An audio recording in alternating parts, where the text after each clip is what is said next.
하나님의 말씀 보겠습니다. 마태오 6장 14절 말씀 우리 함께 읽겠습니다.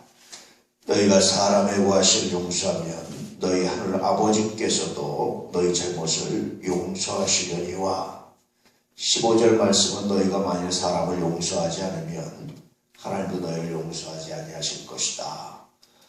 그렇게 말씀해주고 있죠. 어제도 말씀드렸지만 이것은 협박이 아닙니다. 우리를 향한 굉장한 사랑이고 굉장한 은혜입니다. 또 우리에게 무조건 모든 죄를 다 용서하라고 말하는 게 아닙니다.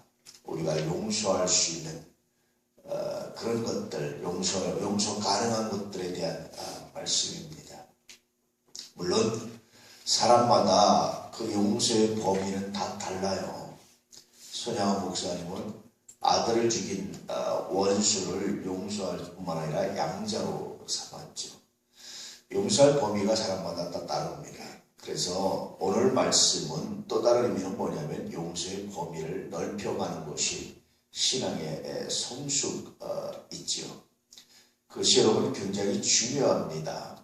어떤 사람은 점점점 용서의 범위를 좁히면요, 결국 자기도 자기 자신을 용서하지 못하는, 그래서 자살하는 사람도 굉장히 많아요. 자기의 죄 때문에, 자기의 악함, 이것을 스스로 용납하지 못하는, 자기의 실수를 스스로 용납하지 못해서 자살하는 사람도 굉장히 많습니다.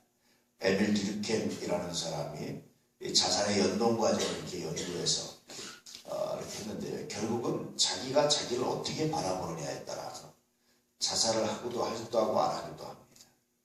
자기가 자기 자신을 부정적으로 바라보기 시작하면요, 그 여러분 자살하는데 최후의 마지막 단계는 자기가 자기 자신을 부정적으로 바라보는 겁니다.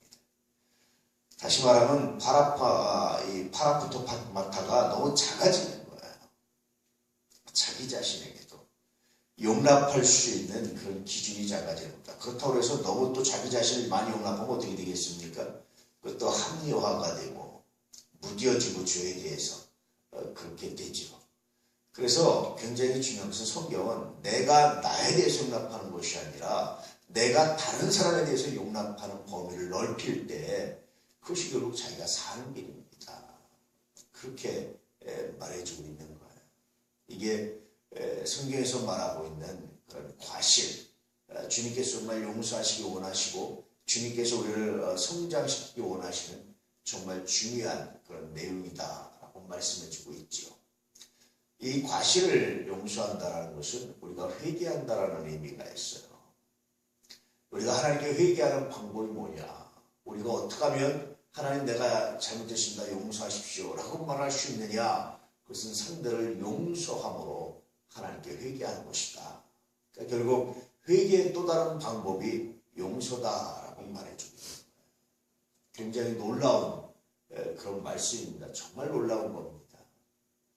또 하나는요, 우리는 본래 누구를 용서할 만한 그런 능력이 없어요. 용서라는 것은 완전한 회복을 말하는데 우리가 어떻게 다른 사람을 완전히 회복시켜 줄 겁니까? 그렇게 할 수 있겠습니까? 예를 들면 돈을 빌렸습니다. 안 갚아요. 그래서 내가 대신 이렇게 갚아주면 이렇게 말해줬습니다. 그렇지만 그래 안 갚아도 돼 라고 이렇게 해줬습니다. 그렇지만 뭐는 남습니까? 마음의 상처는 남게 돼 있어요. 우리는 그것까지도 회복이 안 됩니다. 그러므로 애초에 용서할 능력이 없는데 하나님 왜 그러셨을까? 라고 말씀하시는 거죠. 그것은요, 우리가 그럼에도 불구하고 용서를 선언하면 하나님이 우리 용서를 받으셔서 그 사람의 죄도 용서하실 뿐만 아니라 나를 용서하시기 위한, 나를 새롭게 하시기 위한, 나의 더 많은 죄, 그거는 내가 그 사람의 어떤 문제는 내가 잘한 것 같지만 또 다른 문제는 잘못한 게 많단 말이에요. 이것들을 용서하시기 위한 하나님의 정말 놀라운 계획이고 놀라운 사랑이 바로 이 용서라는 말씀에 들어있는 겁니다. 누가 이걸 할 수 있습니까? 아버지와 관계를 맺은 자녀만이 말 수 있는 거예요.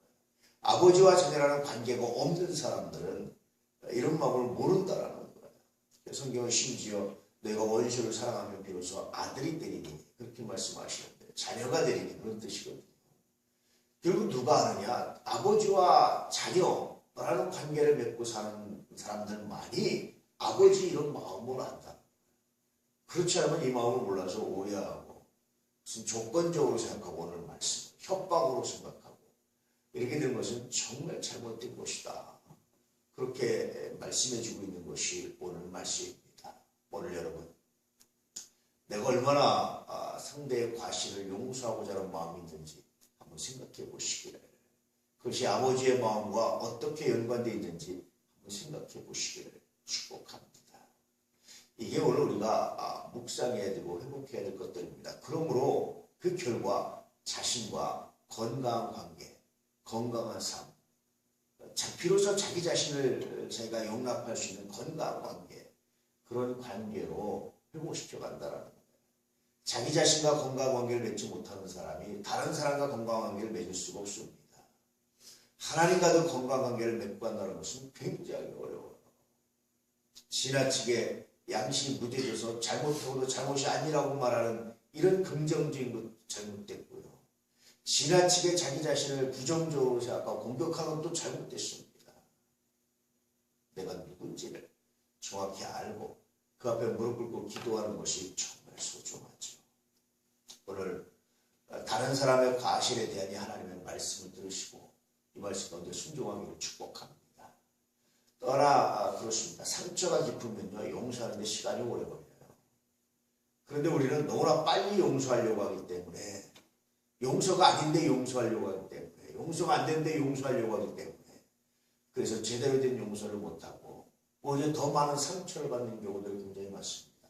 상처가 깊으면요 너무 빨리 하지 마시고 서서히 하나님께 맡기면서 하나님께 기도하면서 하나하나 풀어나가셔야지, 한꺼번에 그래 됐어 내가 용서할게, 하나님 내가 용서합니다 이렇게 말하는 것은 또 이거 별로 또 옳지 않습니다.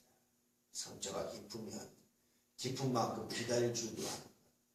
그래서 예수 믿는 사람들 중에 경건한 사람들 중에 간혹가다 하는 실패가 뭐냐면 너무 용서를 서두르다가 실패를 해요. 여러분 서두르지 마시고 천천히 마음에 풀어진 걸 천천히 기억하면서 하나님께 한 발 한 발 나가는 것이 오히려 더 안전합니다. 그것이 여러분 자신을 복되게 합니다. 오늘 말씀 따라서 이 복이, 이 은혜가, 이 은총이 우리 가운데 임하기를, 우리의 능력장 중에 하나님께서 함께 하시는 거룩한 복이 임하기를 여러분 축복합니다.